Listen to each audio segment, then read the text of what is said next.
Irmãos, um culto participativo, eu vou sempre instruir a igreja, que o nosso papel de pastores é instruir.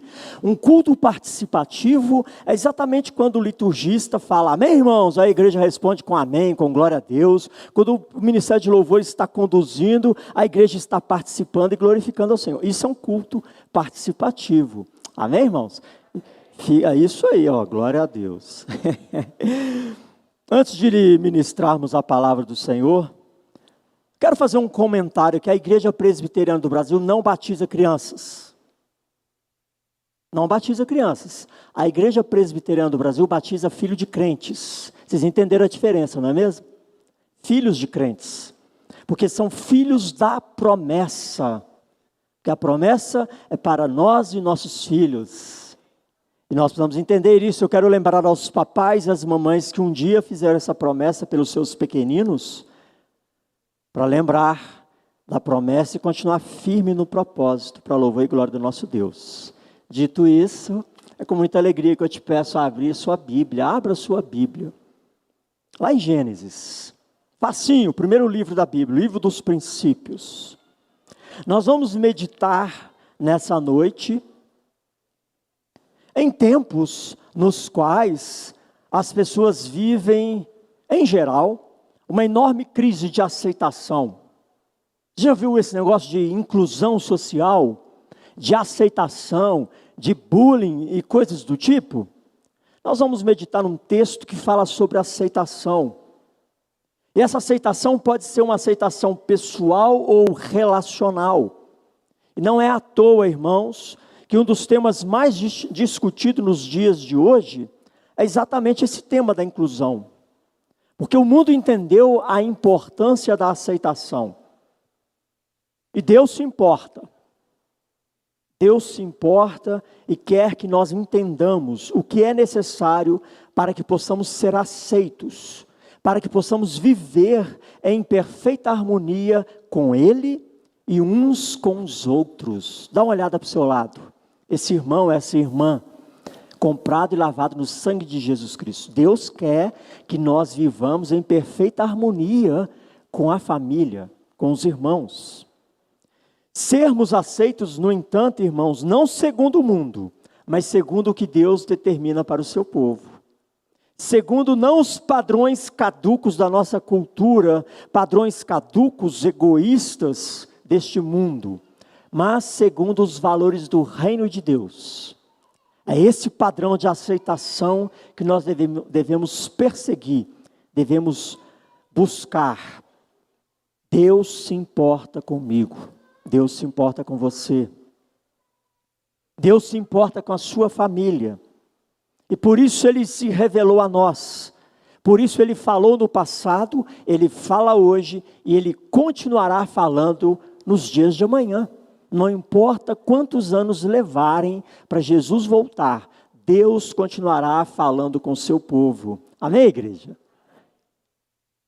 Porque Ele se importa com o seu povo, e Ele continuará nos ensinando como um bom pai, como um pai zeloso, a respeito do caminho que os seus filhos precisam seguir, precisam viver, para que estejam em perfeita harmonia com Ele e uns com os outros. Vamos refletir, irmãos, nessa noite, na razão pela qual uma das famílias mais conhecidas em todo o mundo experimentou mais uma grande tragédia no seu seio familiar. Abra aí Gênesis capítulo 4. Posso afirmar sem medo de errar que essa é uma das famílias mais conhecidas em todo o mundo cristão. Gênesis 4, versos 1 a 7. Qual tragédia assolou esta família desta vez, nesse momento? E por que esta família foi assolada por esta tragédia? Acompanhe a leitura, os irmãos que estão em casa, acompanhem atentamente a leitura. Gênesis 4, de 1 a 7. Diz assim: coabitou o homem com Eva, sua mulher. Esta concebeu e deu à luz a Caim. Então disse: adquiri um varão com o auxílio do Senhor. Depois deu à luz a Abel, seu irmão.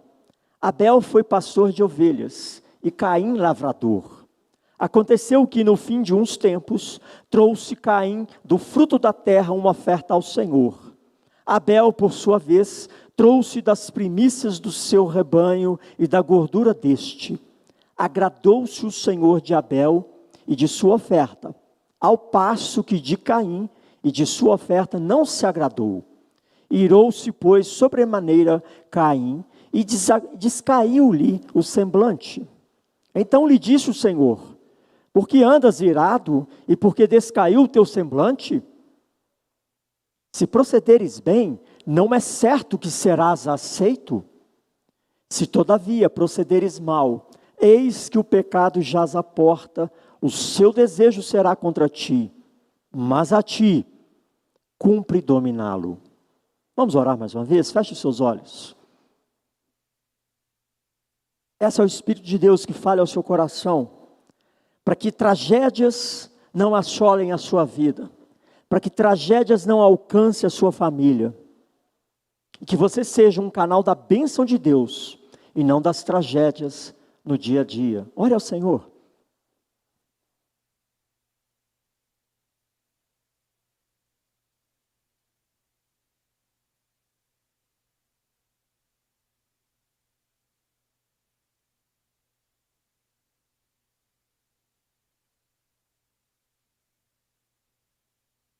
Pai, graças te damos pela tua palavra, que é lâmpada para os nossos pés, luz para os nossos caminhos.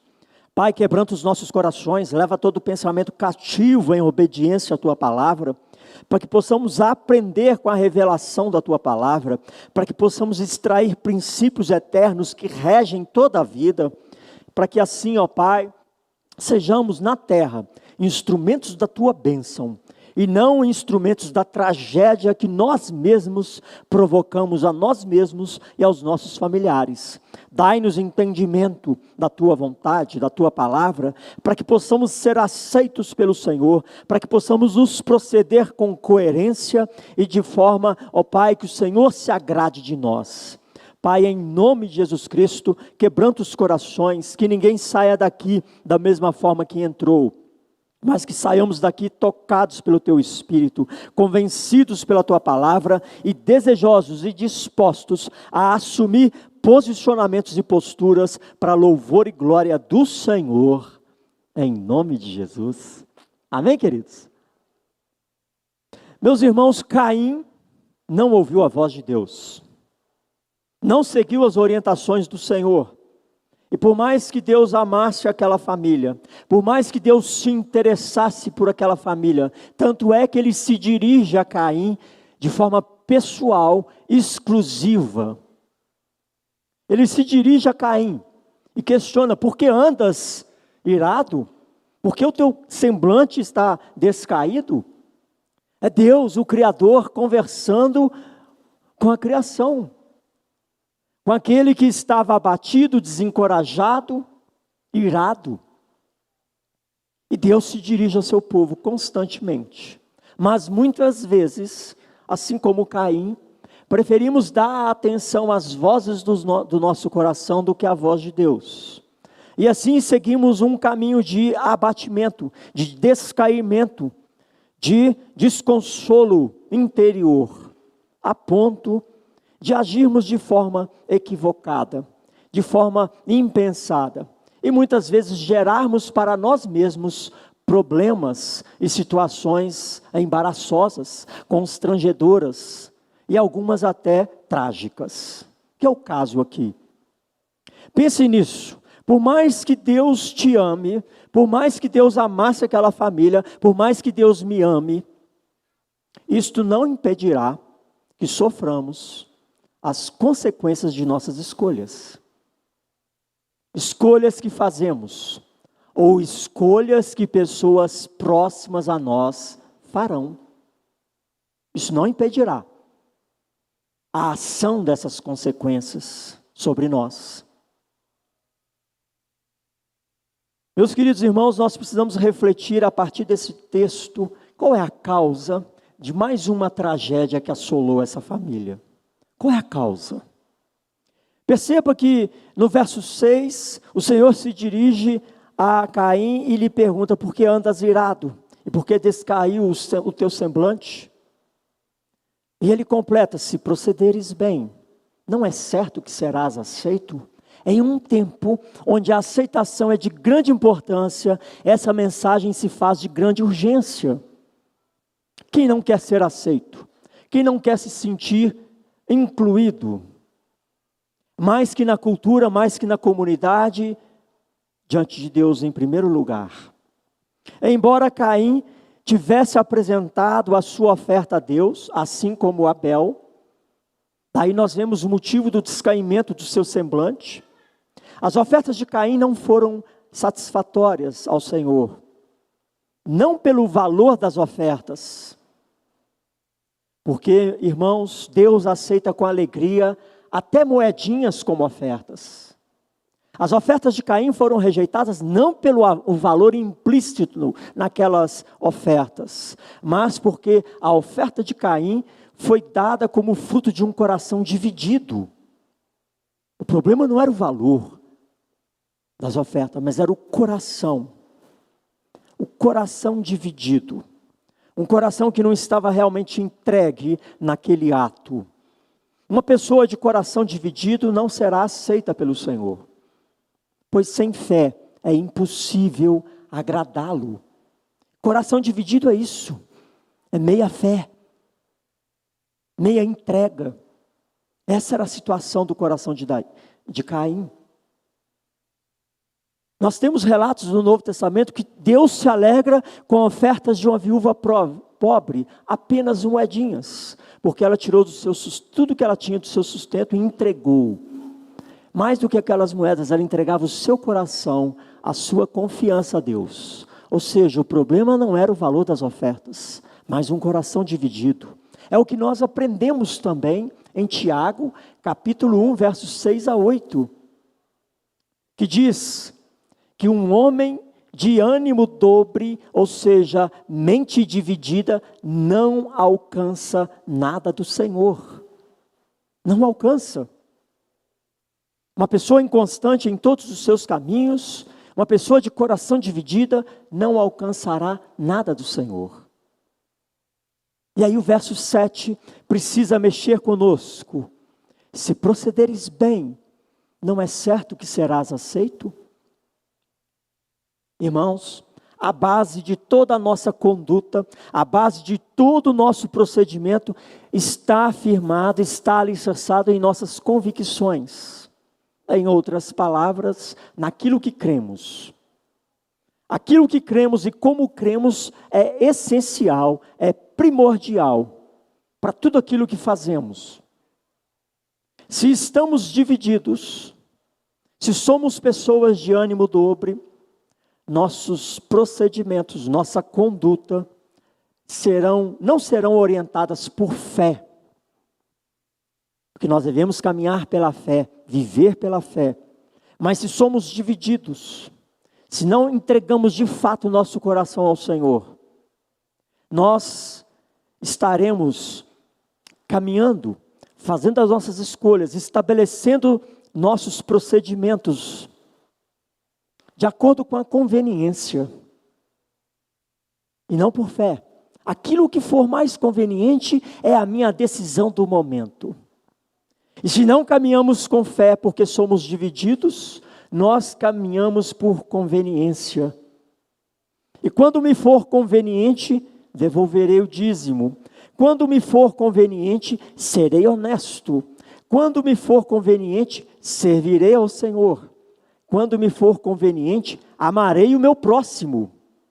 Quando me for conveniente, respeitarei as autoridades, começando com as autoridades do meu lar. Quando me for conveniente, serei fiel ao meu cônjuge.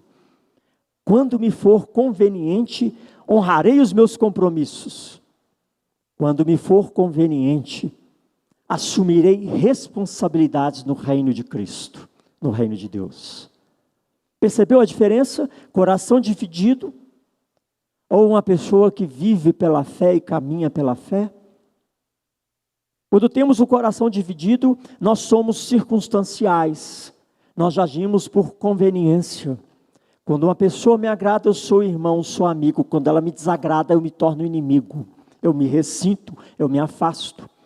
Quando eu estou sobrando os bens materiais, eu sou o dizimista fiel. Quando está situação difícil, eu deixo de confiar na provisão de Deus e me torno infiel. Quando eu não sou tentado, eu sou fiel ao meu cônjuge. Mas quando aparece uma oportunidade, eu esqueço os laços sagrados do matrimônio, os votos que foram feitos. Quando eu tenho condições, eu sirvo ao Senhor. Mas quando me faltam as condições propícias, eu não me envolvo no reino de Deus. Se procederes bem, não é certo que serás aceito. Não importa o que fazemos, importa como fazemos. Não importa o que tributamos no gasofilácio, importa como tributamos. Porque o Senhor quer corações, não trabalhadores, não mãos. A base de toda a nossa existência se alicerça em nossas convicções. Quem somos? A quem servimos? Por que estamos aqui? A base de toda a nossa existência se alicerça nessas convicções. Quem somos, a quem servimos e por que estamos aqui. Uma pessoa de coração dividido tem dificuldades de se aceitar, tem dificuldade de aceitar o outro, e não será aceito por Deus, porque não vai proceder da forma que precisa, independente das circunstâncias. Mas não é somente isso que é grave. O verso 7 completa e complementa: se todavia procederes mal, eis que o pecado jaz à porta. Observe essa expressão, eis que o pecado jaz à porta. Uma pessoa de coração dividido não vai proceder de forma adequada e que agrade ao Senhor. Mas ainda tem um adendo, uma complicação: eis que o pecado jaz à porta. Essa expressão jaz à porta é muito curiosa no hebraico. O termo que foi traduzido para jaz traz uma ideia, um conceito de um animal perigosíssimo, que está à espreita como uma tocaia. Essa palavra jaz, que muitas vezes encontramos em jazigos no cemitério, aqui jaz fulano de tal. Já viu essa expressão? Essa palavra no hebraico dá essa ideia de uma tocaia, um animal que está fingindo de morto e que vai te devorar na hora que você descuidar. Conhece aquela piadinha? Fulano está fingindo de morto, na hora que descuida e dá rasteira? É isso aqui, jaz à porta. É como uma pessoa, um animal feroz que está atrás de uma porta, quietinho, só esperando que você dê bobeira para ele te devorar. É esse o significado dessa expressão, jaz à porta. As crianças que estão desenhando aí, um desenho sobre a mensagem, pode desenhar uma parede com a porta aberta e um bicho feio atrás da porta. Esse aí é o que jaz à porta. Assim é, irmãos, o pecado, um animal feroz que quer te devorar, te destruir, e ele finge de morto. Na hora que você dá bobeira, você é tragado, você é tomado. Você é atraído, seduzido, e o pecado vem à luz. E aí, como diz as Escrituras, o salário do pecado é a morte. Irmãos, cabe a cada um de nós, diante desse texto de Gênesis 4, 7, cabe a você, cabe a mim, cabe a cada um de nós sermos moderadores de nós mesmos. Você não precisa de vigilância de um pastor, de um presbítero, de um diácono, porque o Senhor te chama para que você seja o seu próprio moderador. É o Senhor que te chame. Nesse verso 7 diz assim, na parte B: o seu desejo será contra ti. Olha aí o que vem no final. O seu desejo será contra ti, mas cabe a quem? Dominá-lo. Cumpre a ti dominá-lo. O seu desejo será contra ti, mas cumpre a ti dominá-lo. seja um moderador de si mesmo. Cumpre a ti dominá-lo. E por que devemos dominar os desejos do coração? Coisa que Caim não fez. Ele já estava enciumado do seu irmão, já estava irado, não dominou esses desejos, esses sentimentos que estavam brotando em seu coração, e deu no que deu, matou o próprio irmão. Uma tragédia que aquela família experimentou, porque ele não dominou os desejos do coração, e Deus havia o alertado: cumpre a ti dominá-los. Porque devemos dominar os desejos do nosso coração? A palavra de Deus responde. Jeremias 17:9 diz que enganoso é o coração mais do que todas as coisas e desesperadamente corrupto. Meu querido e minha querida, o seu coração é enganoso e desesperadamente corrupto, que se inclina para o mal. A Bíblia também revela que no coração do homem é que está toda a cobiça. Nós não somos tentados pelas coisas externas, nós somos tentados pela cobiça que está no coração, que é enganoso e desesperadamente corrupto. Por isso devemos dominar sobre os desejos. Cumpre a ti dominá-los. Caso contrário, tragédias virão sobre mim, sobre nós, sobre a família. Ao invés de sermos instrumentos de bênção, nos tornamos instrumentos da tragédia familiar. E foi o caso aqui. Caim não deu importância a esta orientação do Senhor e se deixou levar pelos desejos de seu coração e culminaram na morte do próprio irmão. Quantas vezes nos deixamos dominar pelas inclinações do nosso coração, que é enganoso e desesperadamente corrupto? Quantas vezes? Em coisinhas pequenas, em coisinhas maiores e mais complexas. Quantas vezes não matamos irmãos? Nos pensamentos, nos desejos, na exclusão social, no isolamento, no afastamento. Quantas vezes não desejamos o que é mal e nutrimos o que é mal no nosso próprio coração e achamos que está tudo bem? Lembre-se, Deus não se agrada de corações divididos.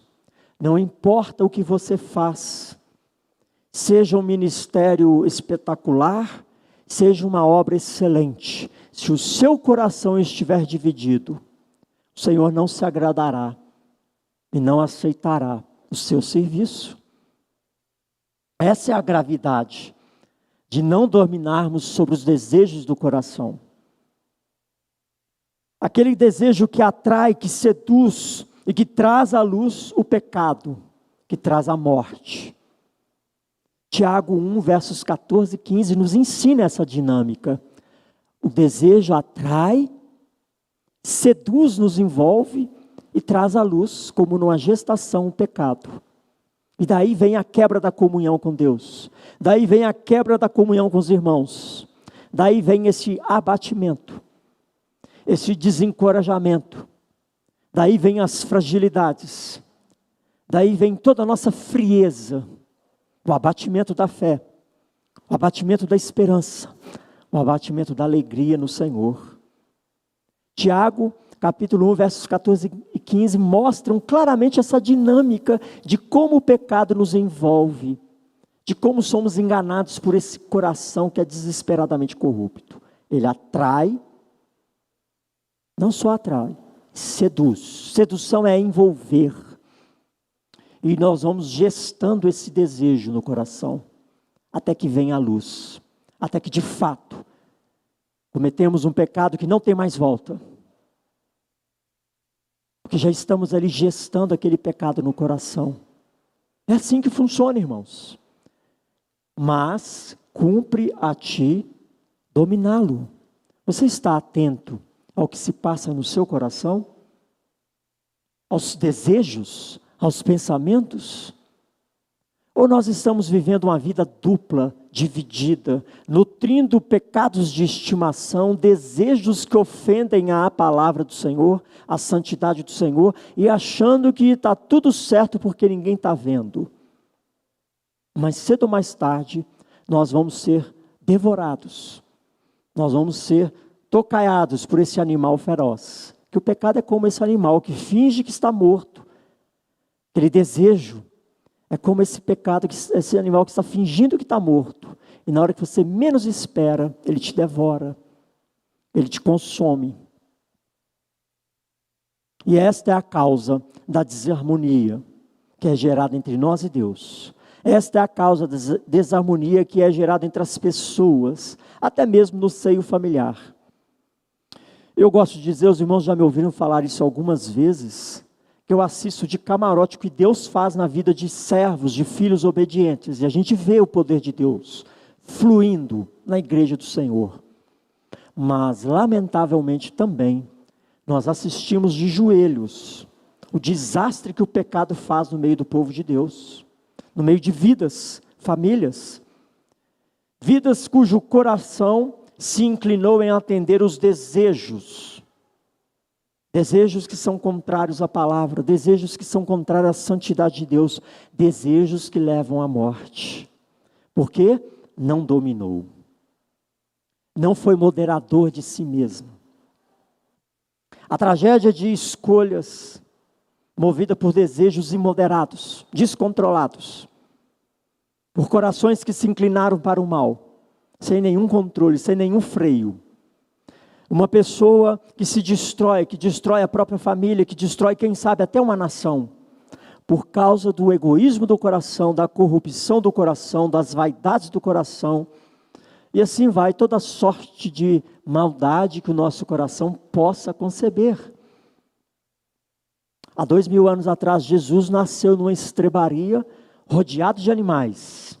E nos dias de hoje, ele continua nascendo na estrebaria do coração humano, que é uma estrebaria cheia de desejos animalescos e nada altruístas.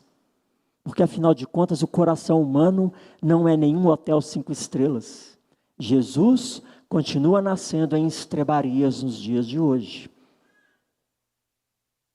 Entenda, meu querido irmão, minha querida irmã, que esses desejos que ferem a vontade de Deus, que vão contra a palavra do Senhor,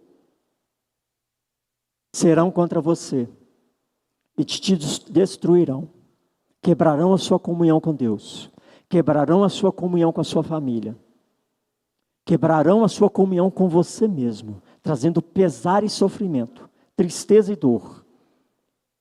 Cabe a ti dominá-los. O Senhor Jesus nos libertou da escravidão do pecado.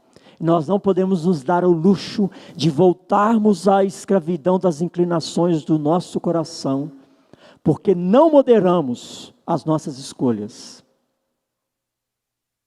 Porque não somos guiados pelo bom senso, porque não somos guiados pela mente de Cristo, mas tão somente somos levados pelo impulso de um coração que é enganoso, pelo impulso de um coração que é desesperadamente corrupto. Assim somos maldizentes, somos fofoqueiros, somos maldosos, fazemos piadinhas de mau gosto, ofendemos e somos ofendidos. Corações enganosos e desesperadamente corruptos. Isso tudo gera esse problema de desarmonia. Você pode estar fazendo qualquer coisa no reino de Deus. Pode estar desenvolvendo qualquer atividade com excelência. Mas se você não estiver levando a sério a sua batalha pessoal, interior, contra os desejos do seu coração, mais cedo ou mais tarde, você fracassará. Porque o seu desejo será contra você. E te derrubará. Te devorará como um animal selvagem. Não é à toa, é a palavra de Deus que o inimigo é como um leão que anda ao derredor, esperando uma brecha para devorar aqueles que dão brecha. Assim é também o pecado em nossos corações. Aí virá o fracasso. Aí virão as tragédias pessoais, familiares, da coletividade. Queridos irmãos, nós precisamos dar orientação a esta palavra do Senhor. Nós precisamos dominar sobre os nossos desejos, sermos moderadores de nós mesmos, porque o seu desejo será contra ti, mas cabe a ti dominá-lo. E não se vence a luta contra os desejos do coração, não se domina os desejos do coração apenas reprimindo. Reprimir um desejo não é o caminho, não é a forma de vencê-los, de dominar sobre eles. A forma de dominar os desejos é jogar luz sobre eles. Que luz? A luz de Cristo. Jogar luz. Como é que nós fazemos isso na prática? Dominar os desejos do nosso coração. Não basta entender, nós precisamos praticar isso.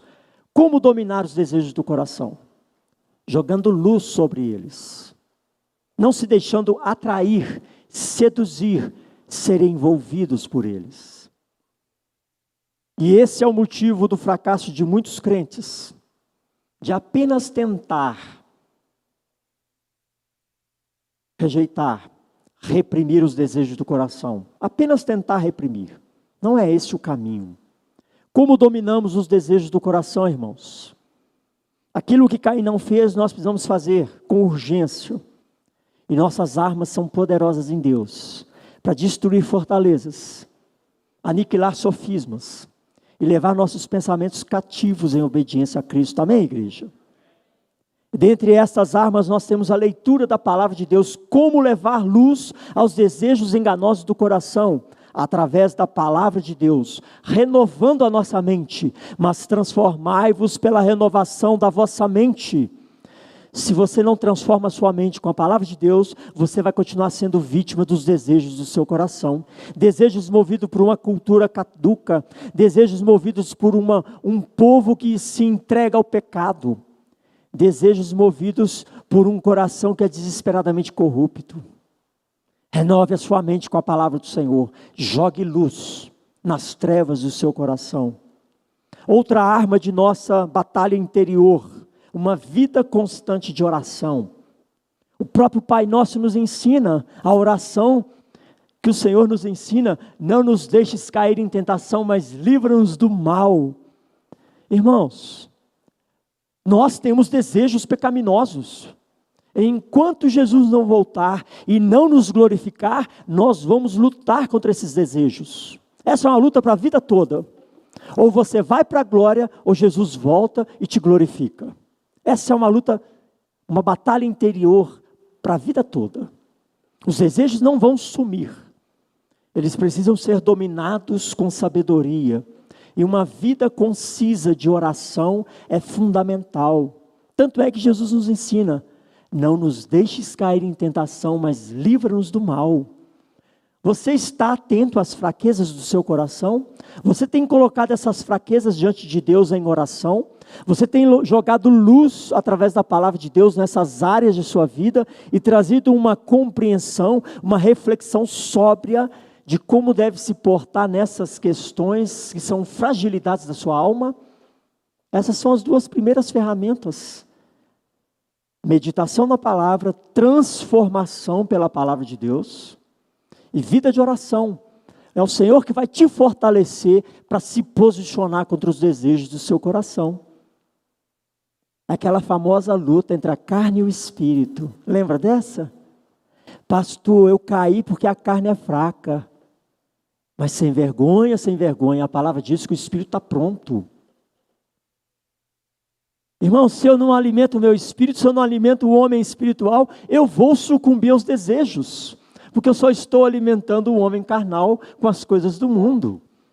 Os desejos vão atrair, vão seduzir, e eu vou continuar vivendo a lambança do pecado. Por isso eu preciso leitura da palavra, vida consistente de oração.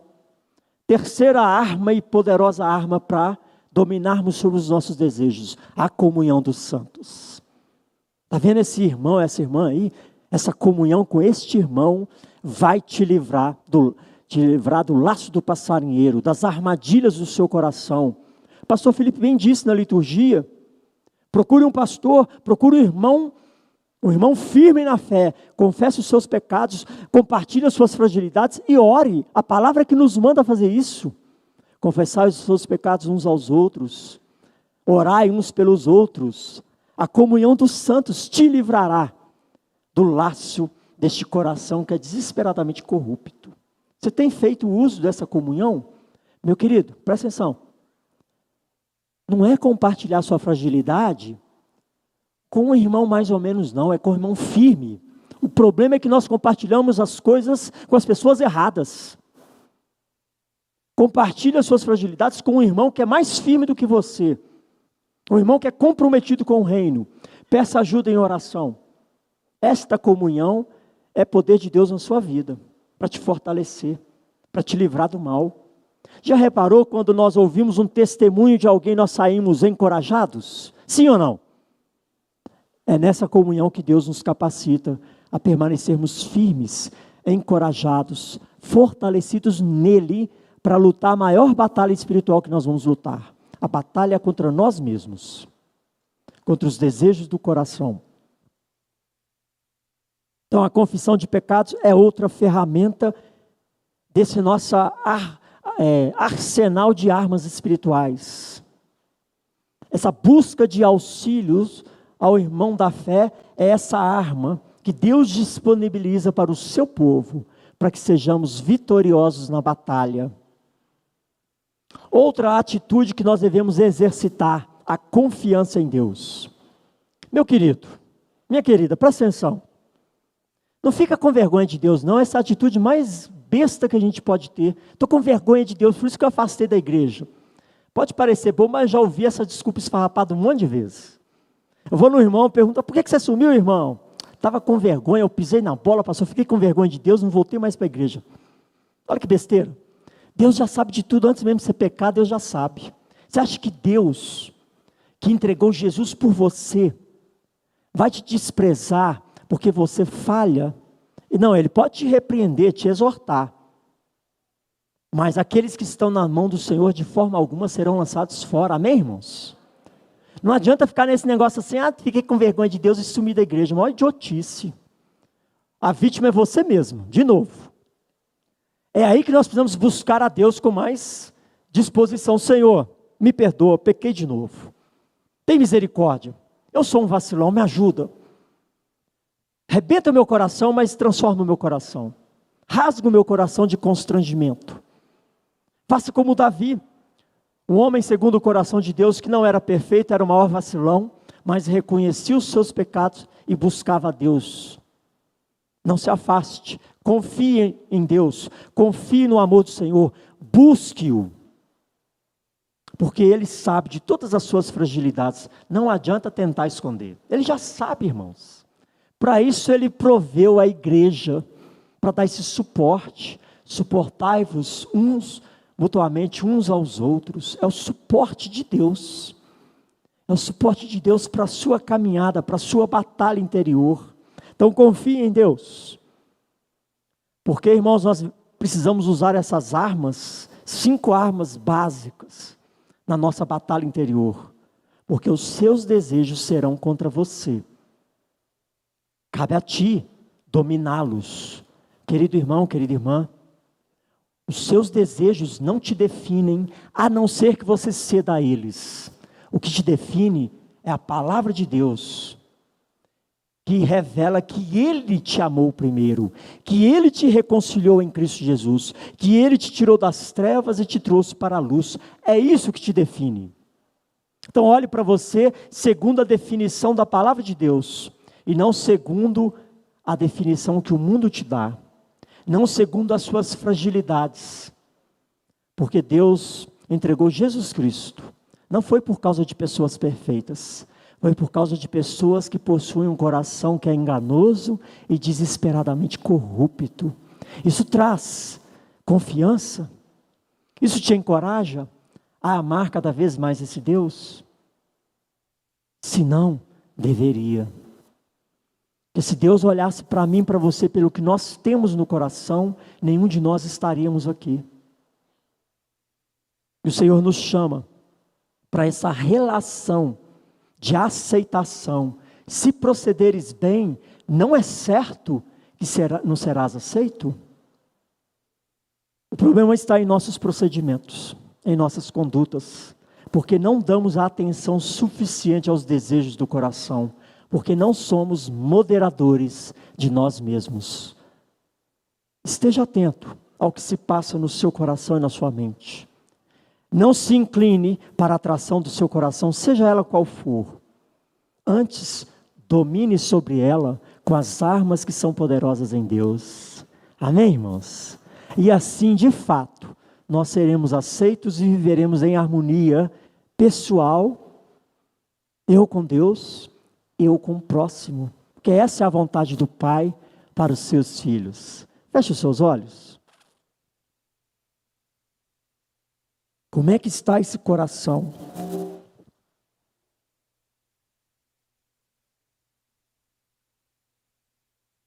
Você tem sido vítima dos desejos do coração, da circunstância, com o distanciamento, o isolamento, com rancor, com ressentimento.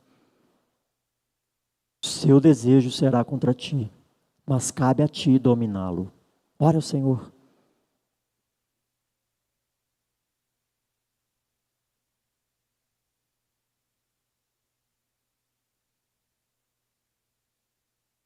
Pai, graças te damos, porque o Senhor não nos deixa enganados. Graças te damos, porque o Senhor nos amou, independente de nós. Te louvamos por isso, ó Pai, porque podemos ter a certeza deste amor, porque o Senhor entregou o seu Filho por mim, por nós. E te pedimos nessa noite bendita, continue falando aos nossos corações. Ó Pai, visita cada coração, cada mente nessa noite, dos irmãos que aqui estão, dos irmãos que estão participando por meio da transmissão. Convença-nos da justiça, do juízo, do pecado. Não permita, ó Pai, que continuemos a cultivar desejos que são desastrosos para a nossa caminhada com o Senhor, desejos que são desastrosos para o nosso bem-estar pessoal, desejos que são desastrosos para a nossa família. Senhor, em nome de Jesus, tome em tuas mãos santas e poderosas os nossos corações. Continue falando conosco, continue nos encorajando e faz-nos perceber, ó Pai, este movimento sutil, deste pecado que jaz à porta, tentando e buscando nos tragar em cada detalhe de nossas vidas, em cada momento de nossos dias. Dai-nos, ó Pai, esse discernimento, ó Pai, espiritual, esse discernimento espiritual de nós mesmos, para que não venhamos a ser seduzidos pelo engano de nosso coração. Toma em tuas mãos santas e poderosas cada um dos teus filhos e filhas e faz-nos, ó Pai, vitoriosos nessa batalha, a batalha que mais importa em nossas vidas, a batalha contra os desejos do nosso coração. É o que te pedimos em nome de Jesus. Amém, irmãos?